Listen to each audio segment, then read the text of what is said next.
밀리터리 사이언스의 신묘한 만남, 진짜 전문가들이 펼치는 끝장 덕후쇼 본게임. 안녕하십니까. 저희는 지입니다. 새해가 밝았습니다. 네. 새해 복 받으십시오. 많이 받으세요. 네, 안녕하세요. 네. 저희끼리의 또 작년 소망이 그거 아니었습니까? 네. 우리 프로그램이 조금 더 롱런했으면, 네. 우리 프로그램이 조금 더 방송 시간이 길어졌으면 네. 이 두 가지가 함께 이루어졌습니다. 아, 정말 기쁘지 않습니까? 네. 예. 저는 사실은 올 들어서 못 뵙지 않을까 좀 걱정을 좀 했더라고요. 소정인데 저는 바뀔 것 같다. 그런 생각이셨어요? 그러니까. 우리 진짜 우리 한배 탄 사람들 아닙니까? 가려면 같이 가고. 예. 예. 마음에 드는 말만 하고. 네, 또 올해 또 새해 또 신나게 또 여러분과 함께 달려보겠습니다. 올해가 또 우리 개죠. 네. 개만 저희가 또 놓치지 말고 네. 그리고 또 청각 국악을 잘 발달해서 그랬으면 좋겠습니다. 네. 아무튼 이렇게 본 게임이 1시간 편성으로 진행이 됩니다. 여러분과 함께 더욱더 풍성한 이야기를 나눠봤으면 좋겠네요. 자, 그럼 오늘 이제 본 게임의 주제를 살펴보도록 하겠는데요. 먼저 주제 영상 함께 보겠습니다. that information that was false and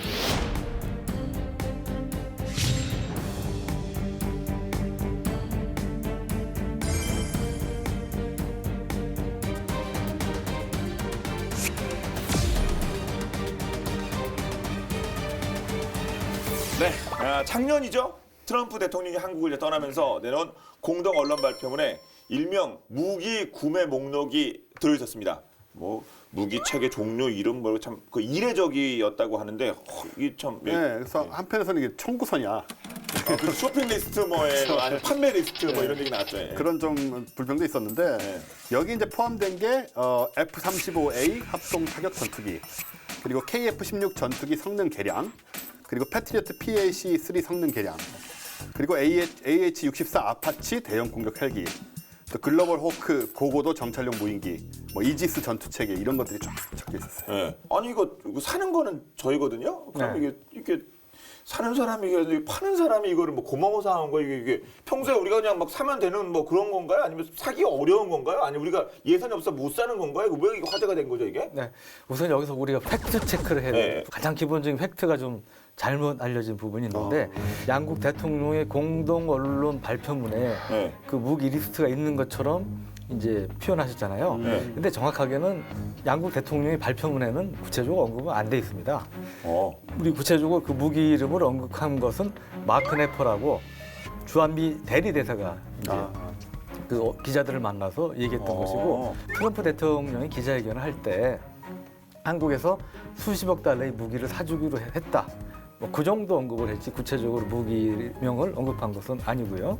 이미 5년 전, 10년 전, 15년 전부터 추진되거나 결정됐던 그러한 사업들입니다. 뭐 트럼프 대통령의 포커스가 아니라 우리에게 필요해서 그 지속적으로 어떤 그 요구가 됐던 네. 그런 무기야말로 F-35라고 하는데 그럼 이게 왜 필요한 겁니까? 왜 여기서 간택이 된 겁니까? 네. 이 구형 전투기들이 뭐 F5라든지 4 팬텀이라든지 이런 것들이 이제 오래됐잖아요.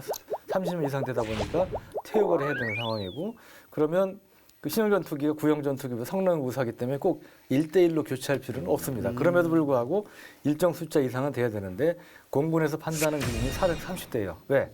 1번은 이제 북한의 위협이 제일 현존 위협이니까 유사시에 북한의 핵 미사일 뭐 목표물이라든지 재래식 목표물을 타격하는데 그거를 이제 전문용어로 프리-ATO라고 그럽니다. 기계했던 통합 임무 명령서라고 이제 표현이 되는데, 이런 데 있어서 일정 수준 이상의 전투기가 필요하다. 그리고 또 통일 이후에 중국이라든지 일본이라든지 주변국 위협에 대비해서 우리가 기본적으로 생존권을 유지할 정도의 전력은 또 필요하지 않겠습니까? 이런 것들을 감안해 볼 때 우리가 고성능 전투기를 도입을 해야 되고, 그런 점에서 이제 스텔스 전투기인 F-35가 가장 괜찮은 전투기다 해서 도입이 결정된 것이죠. 네. 또 향후 뭐 10년, 20년을 바라봐야 되는데. 네. 근데 진짜 그 세긴 센 게 북한이 화성 15 그 발사한 지 5일인가 그 만에 바로 F-15가 한국을 다녀가면서 또 전 세계적으로 화제가 됐거든요. 북한이 뭐 놀라기도 했을 테고 그 모습 또한 저희가 또 준비를 했는데 보면서 말씀 나눠보도록 하겠습니다. 이게 저게 훈련 모습이죠? 예. 작전 네. 모습인가요? 네. 오른쪽에 있는 게 F-35. 오른쪽에 두 대가 아마 두 대가 전투기고요. 네. 왼쪽이 이제 F-16 전투기입니다. 근데 이건 누가 찍은 겁니까 이거? 우리 공군에 저렇게 항공 촬영을 전문으로 하는 부사관이 있습니다. 10년 이상 이건 그 전문가겠네요. 노하우를 가진 그런 전문가를 양성해서 요즘은 우리 공군에서 저렇게 멋진 비행 영상을 다 찍어서 언론에 공개를 하고 있습니다. 한국 공군 작전사령부하고 제 주한미 7공군이 한반도 유사시를 대비해서 매년 실시하는 공중 훈련이에요. 작년에는 이제 230여 대 항공기가 같이 참여한 역대 최대 규모의 훈련이었어요. 북한이 이제 화성 15형을 발사한 지 닷새 만에 진행이 됐고 한미가 고강도의 압박 메시지를 함께 보내보자. 좀 그런 의미라고 할 수 있죠. 네. 저희가 또 그 김정은이 이렇게 뭐 자다가 이렇게 놀라서 일어날 만큼 뭐 무기 그런 얘기도 저희가 한번 다뤄봤습니다만 확실히 위협인 건 맞겠죠. 위협입니다. 왜냐하면 이번에 저 훈련을 겨냥해서 불쾌감을 북한에서 많이 표시를 했거든요. 국제사회는 핵전쟁의 북소리가 어디에서 울려나오고 있는가를 똑바로 가려보고 조선반도와 나아가서 세계 평화의 파괴자 교란자인 미국의 전적인 책임을 물어야 할 것이다. 그러면 좀 더 F-35에 대해서 들여다보도록 하겠습니다. 어디서 누구 흉내내는 것 같은데. 아 이거 좀 받지 말고 좀 알려주세요. F-35 좀 더. 예. 백문이 불여일견 제가 좀 더 정확하게 알려드려서 이거 어디서 가져오신 거예요? 오 뭐야? 모형을 네. 가져왔습니다. 이게 F-35예요? 네네. 그 만져보세요. 이 F-35을 만든 게 미국 로키드 마틴사인. 적혀있네요, 로키드 마틴. 예, 로키드 마틴사에서 만든. 와. 그리고 여기 딱 써있네. 이게 나중에 이거 화면 보이는지 모르겠지만 예. 네. 48분의 1로 줄인 거다. 네. F-35A 요거 요거. 예. 이게 우리 공군이 도입할 게 바로 A형입니다. F-35도 A형. 몇 가지 형이 있는데 그중에 이제 원래 공군용으로 만든 A형이고요. 네. 근데 이게 굉장히 작고 뭐 별거 아닌 것 같지만 이게 보기보다 비싸요. 예. 이 모형이요? 아니면 예. 비행기 자체도 이 모형이 얼마나 하려나. 좋아 보이네요. 예. 준물을 떠서 만들어야 되기 때문에 그래서 생각보다는 이거 제 유기대님 거예요? 모형을 유기대님 거 얼마예요? 예. 모형이. 정확한 가격은 제가 말씀드릴 수 없습니다. 왜? 집에서 하시면 그렇죠. 우리 게임기 사고 할 때 한 3만 원쯤 하는 거죠. 뭐, 선배가 줄 수 이게 있는 무슨 거고요. 3만 원이에요? 예, 15,000원 하겠네. 선배가 주셨겠죠. 그럼 이제 얘는 3만 원이고 얘는 3만 원이고 형수님이 3만 원이야 이거. 너무 오해하지 마세요. 이거 3만 원이에요. 모형은 3만 원인데 이게 만약에 그 48배 확대해서 원본이면 원물이면 얼마입니까? 실제 비행기는 얼마? 모형 비용은 그러니까 말씀하신 거 곱하기 10 이상 하시면 될 것 같고 네. 실제 비행기 비용은 1,000억 원이 좀 넘습니다. 1,000억 원이 좀 넘습니다. 이게 원래 처음 나올 때는 뭐 2,000억 가까이 됐어요. 근데 이게 제대로 조금씩 양산 숫자가 늘어나면서 낮아지고 있는데 현재는 1,060억 원 정도고요. 1억 불 정도 하네요. 네, 1억 불 정도 1억 불. 되고요. 대량 생산해서 싸진 게 1,000억 원이에요. 예. 근데 앞으로는 좀 더 낮아질 가능성이 네. 있습니다. 가장 큰 특징이 이제 스텔스 성능, 레이더에 거의 잡히지 않는 스텔스 성능이 이제 가장 큰 특징이고 원래 이거를 JSF라고 여기 돼 있죠, JSF. 네. 조인트 스트라이크 파이터의 약어입니다. 그러니까 우리말로 표현하면 합동 타격기인데 네. 미국이 이제 냉전이 종식되면서 전에는 뭐 공군, 해군, 해병대가 막 따로 비행기 갖고 이렇게 운용을 하고 그랬었는데 죄송하죠. 해병대도 비행기로. 해병대도 운용을 합니다. 미국은 F-18 호네트 같은 전투기라든지 해리어 같은 수직이 이착륙기라든지 이런 전투기도 운용을 하는데 냉전 끝나면서 국방비가 줄어드니까 미국에서 이제 냉전 시대에 쓰던 다양한 전투기들이 새 걸로 이제 교체될 필요성이 생기는데 각자 또 개발하면 돈이 더 들 거 아니에요? 시간도 들고. 그러니까 그러지 말고 우리 좀 공통 분모를 찾아서 적은 비용으로 그 같이 쓸 수 있는 거를 개발해 보자. 해서 나온 게 이게 이제 조인트 스트라이커 파이터 프로젝트고요. 거기서 이제 경쟁 보잉사의 X-30이라는 거 하고 로키드 마틴의 X-35가 경쟁을 했는데 이게 이긴 거예요. 그래서 F-35라는 명칭이 붙었고 공군 해병대가 같이 쓰는 항공기를 만들다 보니까 기본적으로 숫자가 많겠죠. 그러네요. 차이가 엄청 커진 거예요. 네. 그래서 이 숫자 자체가 최소한 3,000대 이상 넘어가는 굉장히 큰 프로젝트가 된 거죠. 네. 자동차도 이렇게 플레임 하나에 뭐 여러 가지 그 모델이 가잖아요. 그렇구나. A는 이제 공군에서 쓰는 네. 당연히 공군에서 쓰는 게 A형이고 아까 해병대 말씀하셨잖아요. 네, 예. 해병대 쓰는 게 B형.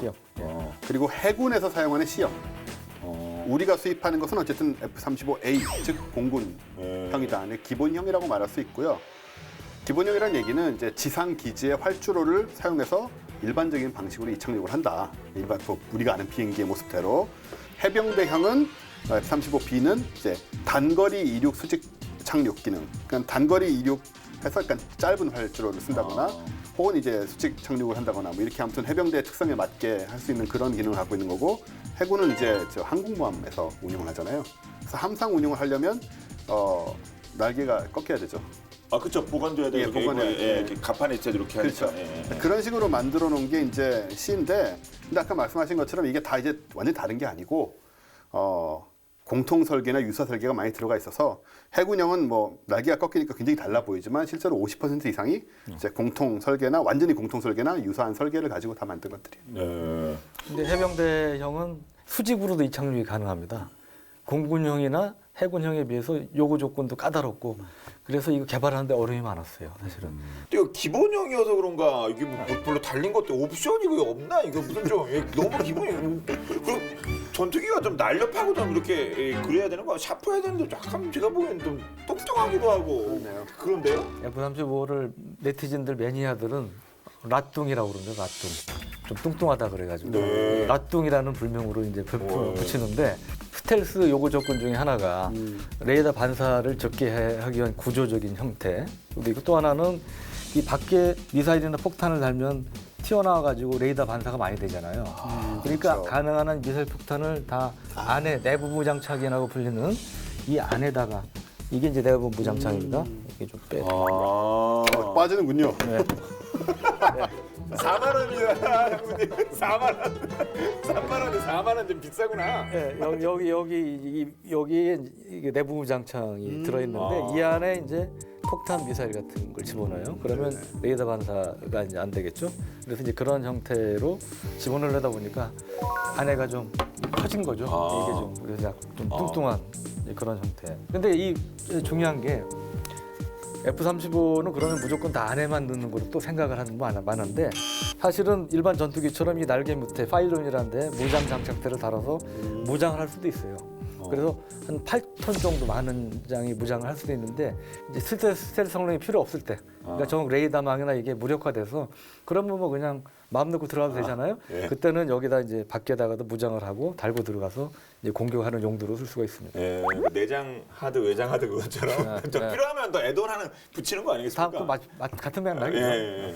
그리고 또 하나 보시면 이런 데를 보시면 보통 옛날 전투기를 보면 이렇게 철판들이 이렇게 붙어가지고 그 리벳으로 고정시켜서 아, 이렇게 못 자국 같은 게 그렇죠. 리벳인가요? 예. 이렇게 이게 많아요, 되게 이 예. 홈이. 근데 이건 보시면 그런 게 거의 없잖아요.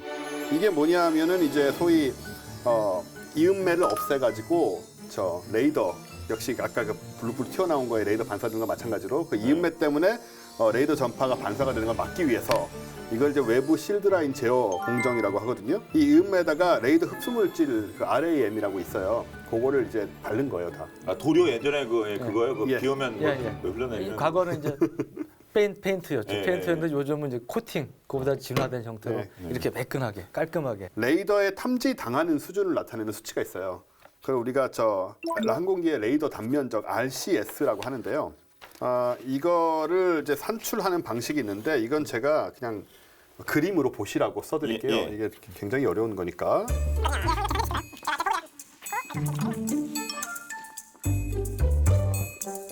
어떻습니까? 다 하신 거예요? 아, 이거 문과는 아닌데? 우리 경제학과 보시면 이거 아시겠어요? 경제학과는 좀 문과 중에서 좀 더. 수학 통계학을 많이 하는 편인데 제가 학교 다닐 때 참 그것 때문에 힘들었어요.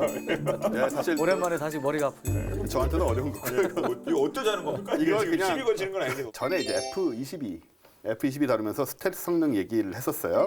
얼마나 크기로 보이느냐 레이더 상에서. 예를 들어서 폭격기 같은 거 뭐 B-52가 아주 큰 거 있잖아요. 그런 폭격기들은 1000 스퀘어미터, 1000 평방미터 이상으로 보이니까 너무나 잘 보이죠, 레이더에. 뭐 숨을 수가 없고요. 사람은 한 0.1 평방미터 정도 나옵니다. 벌레가 날벌레들이죠. 날벌레들이 0.001. 근데 F-22는 0.0001 스퀘어미터로만 보이기 때문에 사실 벌레보다 작게 보이는 거예요. 벌레 10분의 1이네 말씀하신 거. 네네. 벌레보다 작게 보이기 때문에 이거를 레이더로 감지한다는 거는 그러니까 전투기라고 확인한다는 건 거의 불가능하다고 봅니다.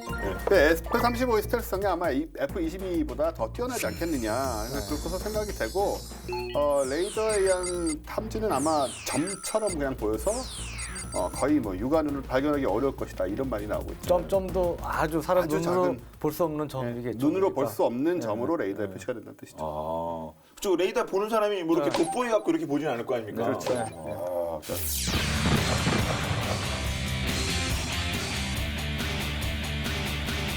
그 F-35가 중점을 두고 있는 분야의 하나가 바로 이 적외선에 대한 대책입니다. 그러니까 이 엔진 같은 경우도 이거 또 다시 빼야 되겠네요. 이 노즐이라든 이런 것들이 그 열기를 배출하는 게 있어서 가급적 적게. 그래서 적외선 탐지 장치에 잘 잡히지 않도록 그렇게 이제 설계가 됐다고 그러고요. 그리고 이 기체 형상도 마찬가지. 그런 적외선 탐지 장비에 잘 잡히지 않도록 그런 것들도 역시 고려가 됐고 오히려 반대로 상대방이 적외선 탐지 장치를 가동을 하면 역으로 또 탐지할 수 있는 역 탐지 센서도 역시 마찬가지로 갖추고 있다고 그럽니다. 근데 저희가 F-22 그 랩터 얘기를 하지 않았습니까? 예. 네. 랩터 이런데 그런 얘하고 랩터를 이렇게 비교하면 어떻게? F-22는 이제 그야말로 랩터라는 아주 강한 별명을 갖고 있는데 F-35도 별명이 얘는 뭐예요? 만만치 않아요. F-14 라이트닝 2예요. 라이트닝 2. 라이트닝, 번개. 예, 번개. 번개 예. 스킬. 와, 예, 그 예. 게임 많아요. 막 번개 치. 죄송합니다. 예, 중요한 거는 F-22는 1980년대 개발된 전투기입니다. 그래서 90년대 배치가 된 거고 이 라팔은 이 라팔? 라이트닝은 F-35 라똥. 라뚱이라고 F-35 라이트닝은 90년대부터 본격 개발돼서 90년대 착수가 돼서 2000년부터 2010년 고어간 기술이 들어간 거예요. 그러니까 보다 최신 기술이 들어간 거고, 그러니까 이 안에 들어가는 메모리 칩도 F-22보다는 F-35가 훨씬 최신의 컴퓨터 이 메모리 칩을 사용하고 있고, 또 하나는 이 스텔스기 자체로도 F-22도 뛰어난 스텔스기지만 그때 겪었던 시행착오라든지 경험이 녹아난 게 F-35라는 겁니다. 로키스 마틴이 설명에 따르면 그래서 F-22보다 F-35가 한 단계 업그레이드된 스텔스기다. 이렇게 주장을 하고 있죠. 과학기술에서 10년은 굉장히 긴 세월이기 때문에 네. 특히 뭐 컴퓨터 소재 뭐 이런 것들은 이 메모리 칩은 정말 그럼요. 엄청나게 빠른 속도로 달라지잖아요. 그러니까 10년 전 컴퓨터하고 지금하고 비교해 보시면 돼요. 네. 자, 그러면 이제 저희가 이제 맨눈으로 자세히 좀 살펴보도록 하겠습니다. 큰 차이점 중에 하나가 F-22는 엔진이 두 개예요. 쌍발기죠. 근데 F-35는 엔진이 하나입니다.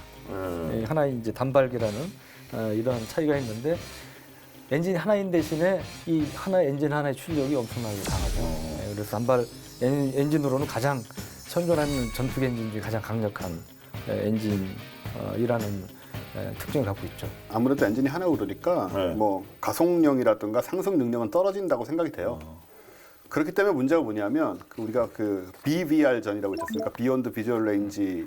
그러니까는 눈에 안 보이는 거리에서 원거리에 싸우는 거. 안 보이는 눈에서 안 보이는 위치에서 싸우는 상황에서 이제 미사일을 발사를 해야 되잖아요. 그러면 근데 미사일 발사에 필요한 그 충분한 고도를 점유하기 어렵지 않느냐. 힘이 떨어지니까 빨리 못 올라가서 이런 지적이 있어요. 근데 한편으로 보면은 뭐 4.5세대나 5세대 이런 기종들 다른 기종들이 과연 F-35에게 들키지 않고 원거리 탐지를 먼저 해서 일방적으로 먼저 올라가 있을 수 있느냐. 그렇게 만만한 이제 기종이 아니라는 그런 현실적인 상황으로 또 이제 반론이 가능하고요. 또 뭐 이런 얘기 있습니다. 조기 경보기의 지원을 이제 조기 경보기의 지원을 받아서 얘를 탐지해 가지고 이제 빨리 이제 미사일 위치를 확보할 수 있지 않느냐. 안도는 안 되니까. 그렇죠. 그런 얘기가 나오는데 F-35한테 또 어떤 기능이 있냐면은 그 조기 경보기의 탐지 영역을 검출해 가지고 최적의 침투 경로를 파일럿에게 전달해 주는 그런 기능이 있어요. 그러니까 뭐 인공지능에 가까운 그 이제 최첨단 기능인 거죠, 이런 기능들도 있고 옛날에는 정말 그 독파이팅 하던 시절에 쫓아다니면서 총 쏘고 기관총 쏘가던 시절에는 이 꼬리 물기라고 하죠. 그렇죠. 이렇게 뭐 덩케르트 뭐 이렇게 그렇죠. 뭐 이런 거 아니에요? 그러니까 이건 이제 지속 선회력이거든요. 돌면 계속 따라돌고 하는 이 지속 선회력이 중요했었어요. 근데 지금은 이제 먼 거리에서 미사일 쏘는 게 더 중요하기 때문에 빠르게 고개를 확 돌릴 수 있느냐. 빠르게 고개를 계속 돌진 않아도 한 번 확 돌아서 미사일을 쏠 수 있느냐는 이런 순간 선회력이 중요하거든요. 그 순간 선회력이 F-35가 아주 탁월해요. 그렇기 때문에 F-35를 대표하는 말이 뭐 먼저 보고 먼저 쏜다 이런 말이 있어요. 정확도야 뭐 말할 것도 없을 테고. 그러니까요. 그리고 F-35 특징 중에 하나 F-22는 원래 공대공 전투를 위주로 하는 그 전투기입니다. 그러니까 예.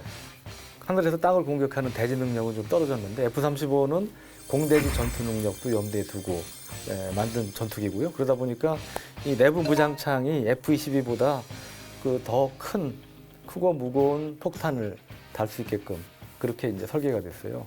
F-22 같은 경우는 2,000파운드, 그러니까 우리 기준으로 하면 곱하기 0.45, 900kg 이상 폭탄은 달기가 처음에 어려웠는데 F-35의 경우는 이제 그런 2,000파운드 폭탄, 정밀도 폭탄도 달 수가 있고 이 안에 그 아까 말씀드렸지만 내부 무장창 외에 외부에 스텔스 성능이 필요하지 않을 때는 외부에 F-15K처럼 폭탄 미사일 잔뜩 달고 들어가 있어요. 한 8톤 가까운 그 무장을 할 수 있기 때문에 상당한 또 무장 탑재 능력도 이제 갖고 있고요.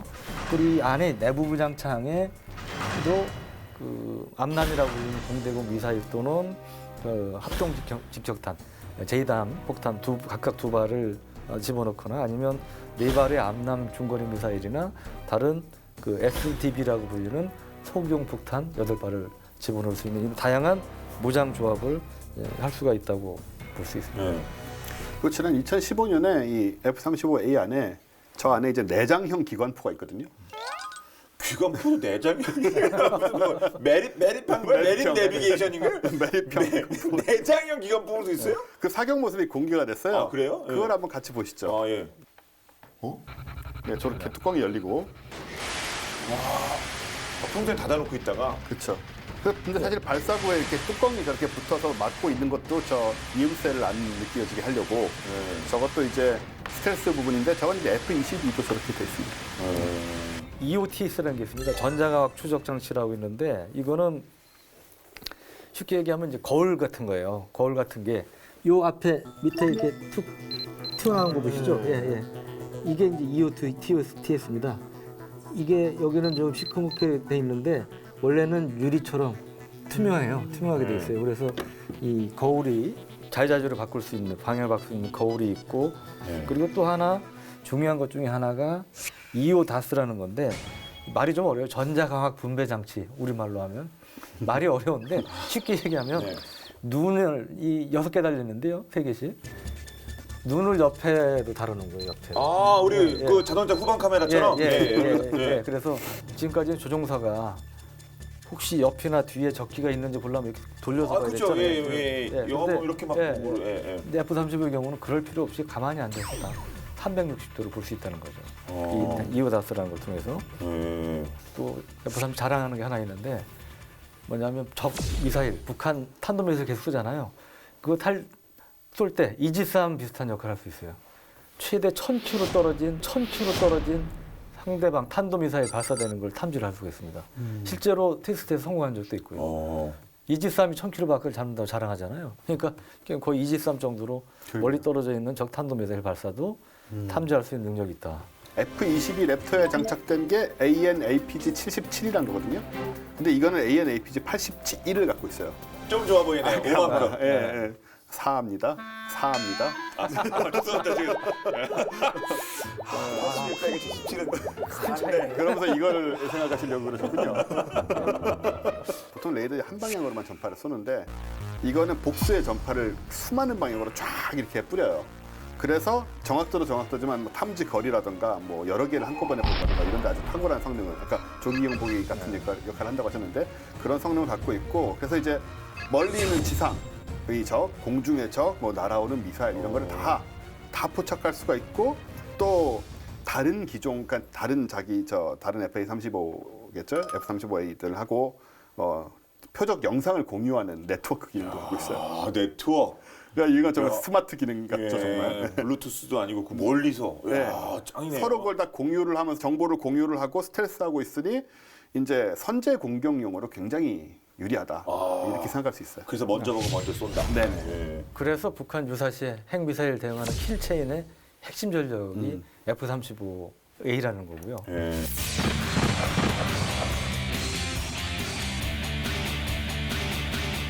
일단 이 조종석도 정말 되게 스마트하게 설계가 돼 있는데 조종석에 일단 파노라마믹 디스플레이가 있어요. 그러니까 되게 넓은 이런 디스플레이가 있고 그다음에 터치 스크린이 있습니다. 이렇게 파노라믹 디스플레이가 이렇게 앞에 이렇게 먼 지역 같은 게 다 보이고 이게 터치를 하면 이게 터치하는 부분들에 또 정보가 나오는 그런 이제 터치 스크린 기능이 있고요. 보통 제트기, 전투기에는 HUD라는 게 있어요. 헤드업 디스플레이라고. 요즘 그 고급 자동차에도 자동차에도 나오는 예, 그 유리창에 이렇게 나오는 예, 뭐 고도하고 이렇게 쫙 해서 우리 전투기 시뮬레이션 해본 분들은 H자 같이 돼가지고 막 그쵸. 이거 다 예, 아십니다. 예. 근데 이게 없어요. 이게 없으면 곤란하죠. 이게 어디에 있냐면 헬멧 안에서 보입니다. 그게. 이쪽 앞쪽을 안 봐도 이게 또 계속 이제 보이는 거죠. 본인이 그렇죠. 이거 내리면 여기다 보이는군요. 이렇게. 그렇죠, 그렇죠. 우리 그렇죠. VR 이렇게 예, 하듯이 VR 하듯이 이렇게 네, 보이는 거예요. 거죠. 자비스 아시죠? 네. 예, 아이언맨. 아이언맨에. 네, 네, 어? 네. 아이언맨을 안 보셨나요 혹시? 예. 아이언맨의 자비스가 그 아이언맨은 수트 안에서 예. 수트 안에서 헬멧에서 여러 가지 정보를 컴퓨터 쓰잖아요. 그 말 하는 네, 말도 하고. 인공지능. 예. 그럼 말은 안 할 것 같지만 얘는 예. 어쨌든 간에 예. 그런 정보를 이제 안에서 준다는 점에서 좀 그런 최첨단의 느낌이 또 있죠. 저도 그 시뮬레이터 한번 타봤어요. 네. F3 시뮬레이터를 타봤는데 저처럼 이 기계치도 그 조종이 쉽더라고요. 실제로.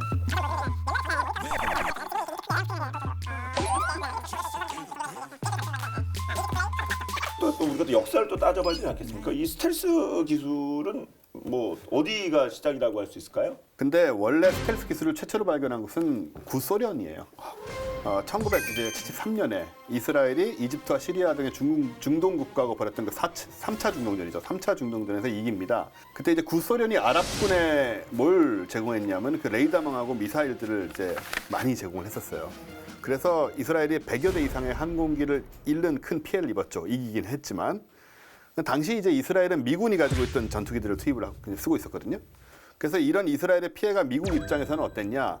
소련 방공망에 대한 위협을 좀 느낄 수밖에 없는 상황이 된 거예요. 그런 계기가 됐던 거예요. 미국이 전쟁을 한 건 아니었지만 당시 소련은 막 직경이 30m가 넘는 그런 거대한 레이더를 갖고 있었고 몇백 킬로미터에 접근하는 미군기를 탐지할 정도의 또 능력이 있었고 미국은 사실 항공망 관련돼서는 소련에게 뒤처지는 그런 입장에 있었다고 생각이 되죠.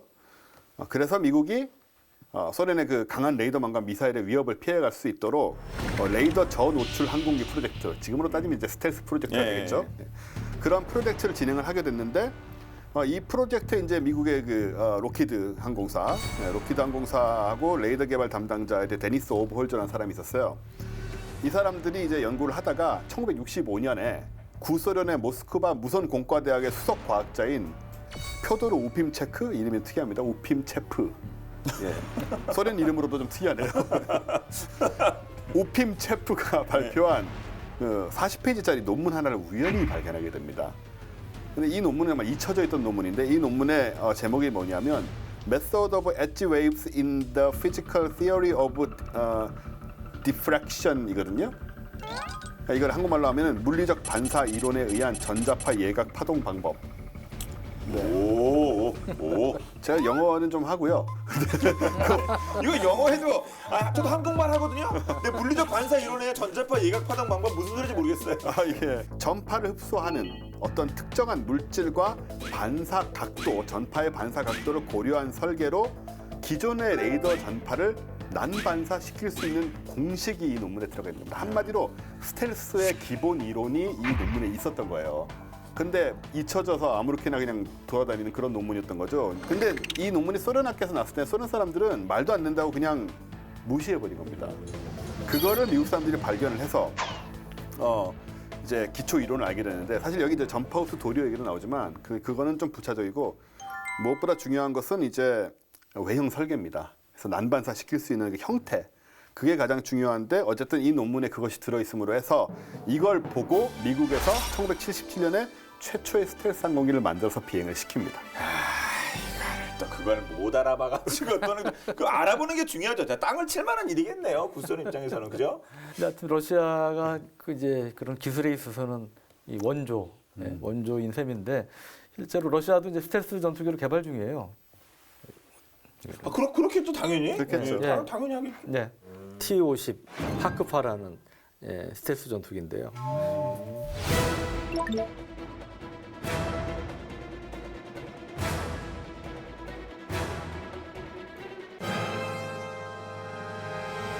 그러면 스텔스 전투기를 가지고 있는 나라는 미국, 러시아 이렇게 보면 될까요? 아니죠. 제가 사진을 하나 보여드릴 텐데요. 딱 보시기에도 어느 나라의 비행기 같나요? 이 색깔이나 이 문양 같은 느낌. 아 이거 똑같은데요? 이거 아니에요? 이거 저기 중국입니다. J-31이라고 예. 중국의 스텔스기인데 중국은 이제 미국의 스텔스 기술을 모방하는 게 전략입니다. 그래서 이제 도료를 칠해서 전파를 막고 또 형태. 아무튼 지금 방금 보신 그 J-31의 경우에는 엔진이 근데 두 개예요 뒤에. 요건 하나고 F-35에는 네. 그 점을 제외하면 굉장히 비슷하게 생겼죠. 이건 제가 보기엔 옆에 똑같은데. 예. 그래서 이 중국 해커들이 아마 로키드 마틴의 설계도를 해킹한 것이 아니냐 이런 말까지 나오고 있습니다. 아, 그게 가능한가요, 진짜? 실제로 그 로키드 마틴의 해킹 사건이 있었고요. 그리고 이 결과물 나온 걸 보고 야 진짜 F-35 설계도 훔쳐서 만든 거 아니? 그게 설득력이 있다. 이런 분석들이 많이 나왔어요. 네. 물론 이제 뭐 엔진 하나 두 개라는 뭐 큰 차이가 있긴 하지만 물론 중국 쪽에서는 부인을 하고 있는데 근데 그렇겠죠, 그거는. 예. 네. 근데 뭐 여태까지 여러 가지 상황으로 봤을 때 뭐 그럴 수도 있지 않나 생각은 좀 강하게 들죠. 네. 네.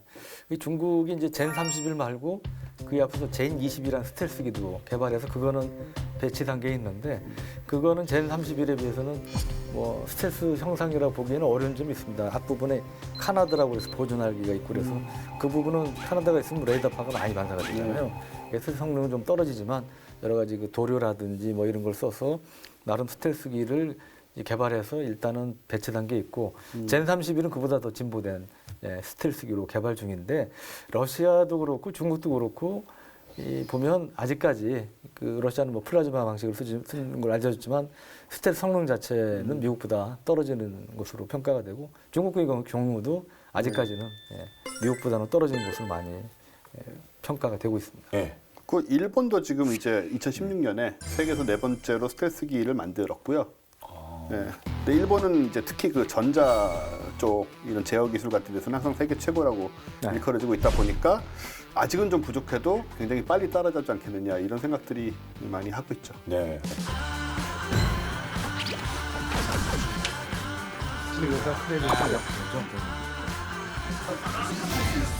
할 수가 없는 사람이 참 할 수 있다니까요.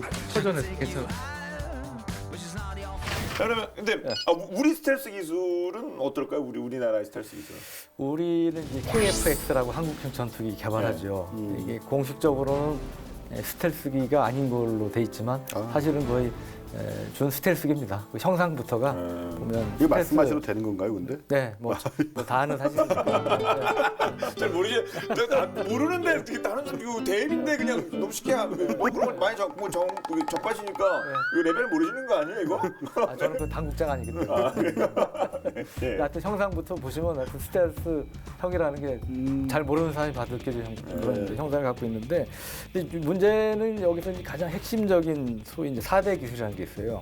우선은 레이더가 이제 위상 배열 레이더, A사 레이더라고 그러는 이런 눈에 담는 레이더가 있고 그다음에 적외선 탐지 추적 장비, IRST라고 그러는데 이거 있고 전자광학 표적 추적 장비, 그다음에 전자파 방해 장비 이렇게 4개 핵심 기술이 있는데 이거는 우리가 일부는 갖고 있지만 상당 부분 특히 A사 레이더 같은 경우는 외국의 기술 지원을 받아야 어느 정도 이제 개발할 수 있는 그런 상황이 있기 때문에 우리가 F-35 도입하면서 그걸 FX 3차 사업이라고 그래요. 도입하면서 미국한테 야 이러이러한 핵심 기술도 좀 우리한테 줘라 반대급부로 요구를 했었어요. 그때 이제 F-35 제조업체에서는 이거는 미국에서 정부가 승인을 해줘야만이 수출이 되는 거다. 로키드 마틴 우리 회사 마음대로 못하는 거다고 얘기를 했답니다. 근데 이제 일부 알려지기는 그 회사에서 준다고 약속을 하고 안 줬다, 뭐 거짓말했다고 돼 있는데 일부는 알고 있는데 사실은 그렇지 않았다고 그러고요. 이 기술 자체가 워낙 민감하기 때문에 미국 정부에서 이제 통제를 하는 그런 거였는데 우리 하던 대로 미 정부에서 이제 제동을 이제 걸고 있는 모양이에요. 그래서 일부는 미국이 아닌 다른 나라에서 기술을 받아서 도움을 받아서 이제 해야 될 상황이고 그런 것들이 좀 안타깝습니다. 2026년까지 상반기까지 우리 KF-X를 개발을 해야 되는데 지금 열심히 이제 개발하고 있어요. 하고 있는데 그래서 이런 말이 있어요. 왜 옛날에 뭐 나라 없는 소름, 집 없는 소름 뭐 이런 얘기 뭐 지금도 있지만 21세기는 기술 없는 소름의 시대다. 아, 예. 근데 사실 그런 느낌이 꽤 있죠. 근데 작년에 되게 반가운 소식이 있었어요. 연세대 기계공학과의 한정원 교수님 연구팀에서 메타물질을 이용한 적외선 스텔스 기술 개발에 세계 최초로 성공을 했다.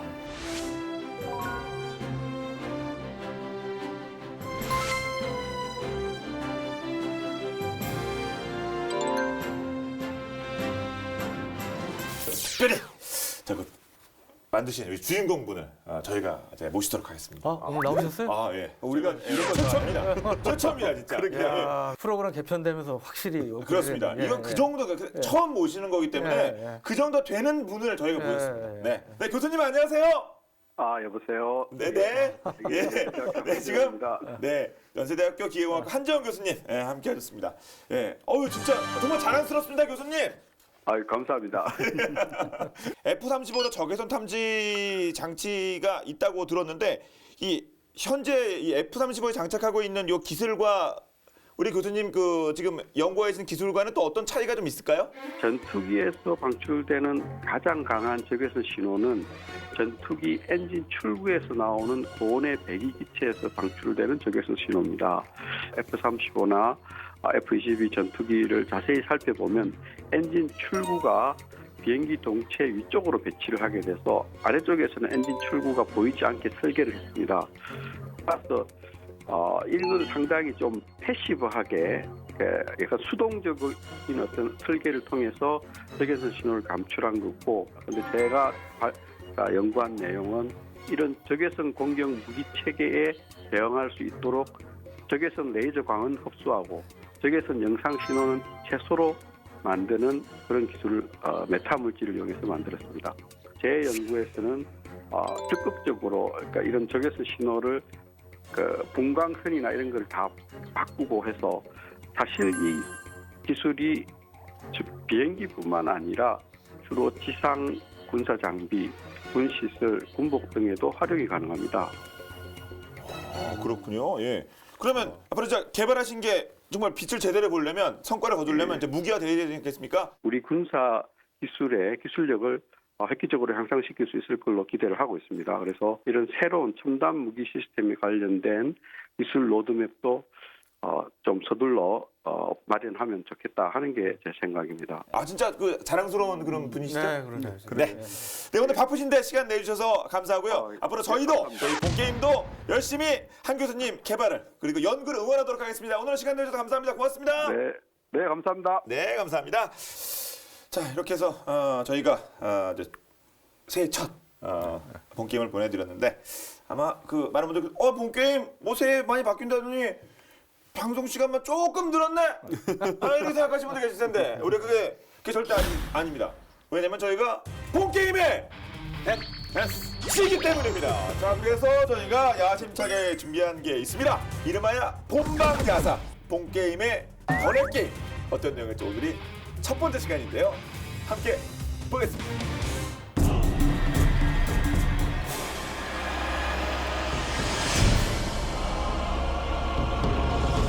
Трассу высшего пилотажа Target designation. This allows 네, 지금 보고 계신 화면은 1989년 파리의 하늘입니다. 러시아 미그 29 전투기의 에어쇼가 한참인데요.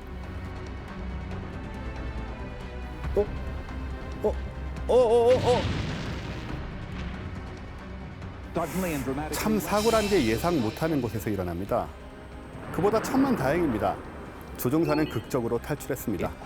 지면에 닿기 2초 전에 말입니다. What happened next was a classic twin-engine accident sequence. The power from the operating left engine 탈출한 조종사의 생사가 궁금하시죠? 네, 무사하답니다. 찰나의 생사를 오갔다고 생각하니 아찔하네요. 절체절명의 순간에 조종사의 목숨을 구하는 사출좌석. 여기엔 친구의 죽음을 목격했던 두 발명가의 사연이 있습니다.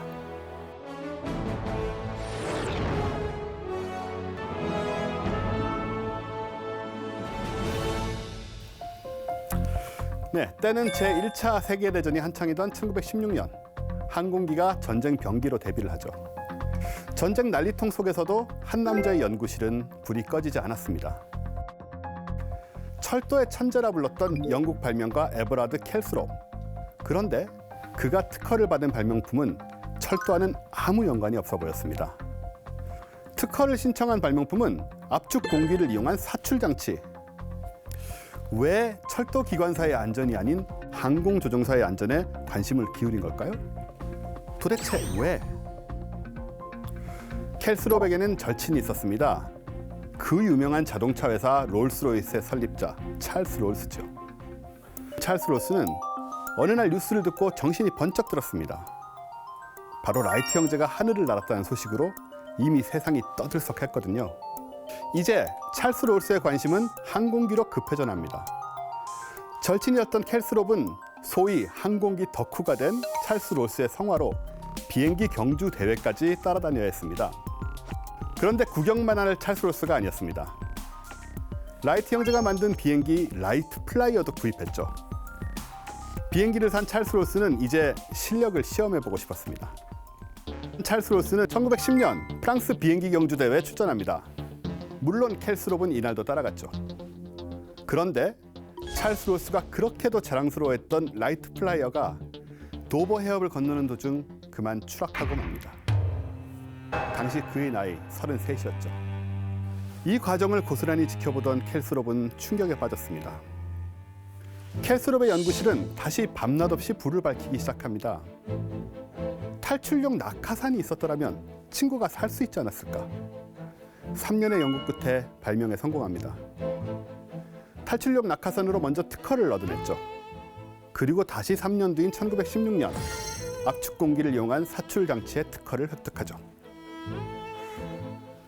네, 이 부분이 공기통이고 이 부분이 레버, 그리고 이 부분에 낙하산이 들어있는 거죠.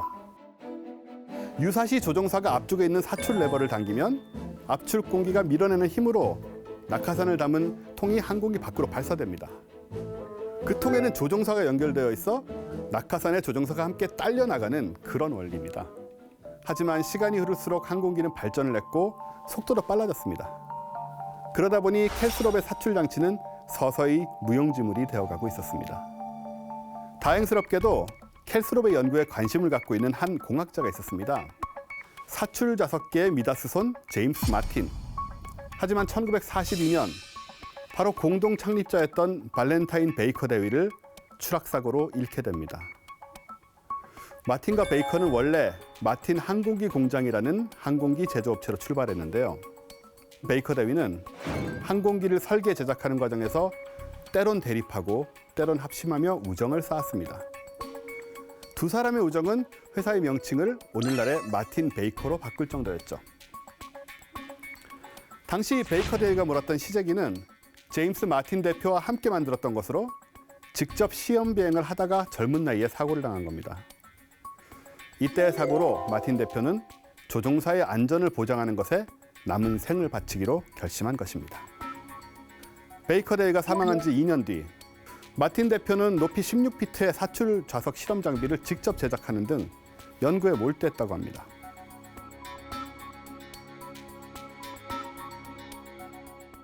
그런데 이쯤 되면 이런 의문이 드실 겁니다. 대체 사출 좌석이 없던 시절에는 조종사들이 어떻게 탈출했을까? 놀라지 마세요. 조종사가 낙하산을 메고 그냥 조종석 밖으로 뛰어내렸다는 겁니다. 이게 말이 된다고 생각하세요? 생각해보세요. 최신형 전투기가 널려 있어도 그걸 운용할 조종사가 없으면 무슨 소용입니까? 다른 나라에서도 전투기 조종사들의 죽음이 이러한 전략적 손실임을 깨닫고 앞다투어 사출 좌석의 개발에 매달립니다. 이 가운데 독일이 제2차 세계대전 때 세계 최초로 사출 좌석을 탑재한 군용기를 출격시켰죠. 바로 하임케일사의 HE-280. 그리고 제2차 세계대전에서는 제트 엔진 시대가 열리며 더 빨라진 전투기에서 안전하게 조종사들을 사출할 방법이 필요했습니다. 그게 바로 현재도 쓰이고 있는 로켓 추진 방식의 사출 좌석입니다.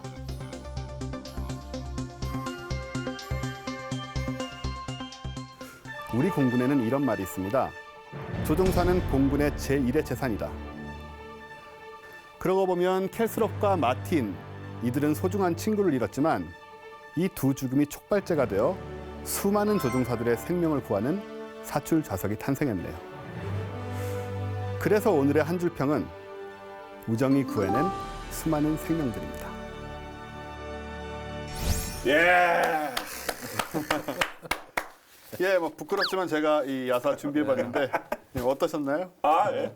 아 정말 그 예. 예, 저도 처음 듣고 보고 하여튼 굉장히 유익했습니다. 네. 예, 많이 읽었는데. 그죠. 요 코너가 아니었으면 이런 얘기를 저희가 또 하기도 쉽지 않거든요. 이렇게 네, 준비해가지고 네, 딱딱 그렇게 그 맥을 딱 짚어주시는데 이렇게 자꾸 하시면 어제 그 MC가 필요 없어지는 이런 상황이 자꾸 저런 사실 우리가 뭐 무기 얘기하다 보면 무기의 재원과 무기의 성능과 뭐 이런 거 전투 얘기만 하게 되는데 결국은 사람이 타고 있는 것이니까 네. 사람이 어떻게 이제 또 살아나야 되고 또 그렇지 못한 경우 뭐 이런 것들도 당연히 얘기해야 되는 게 아닌가 싶었어요. 네, 매주 본방 야사 본 게임의 번외 게임도 많은 시청 부탁드리겠습니다. 자 이렇게 해서 오늘 자 F35에 대해서 살펴봤는데요. 저희 이제 다음 시간에 더욱더 흥미로운 소재로 돌아오도록 하겠습니다. 네, 저희는 지금까지 본 게임의 지였습니다. 고맙습니다. 감사합니다. 수고하셨습니다. 예. 수고하셨습니다. 네, 수고하셨습니다. 예. 이런 거 그러니까 교보제가 있으니까 그래도 좀 예, 저기 확실히 예. 근데 이게 항상 교보제를 동원하기 어렵다. 항상 동원하면 정말 재밌을 것 같아요. 이게 다르긴 한 거예요. 한국만 원자폭탄.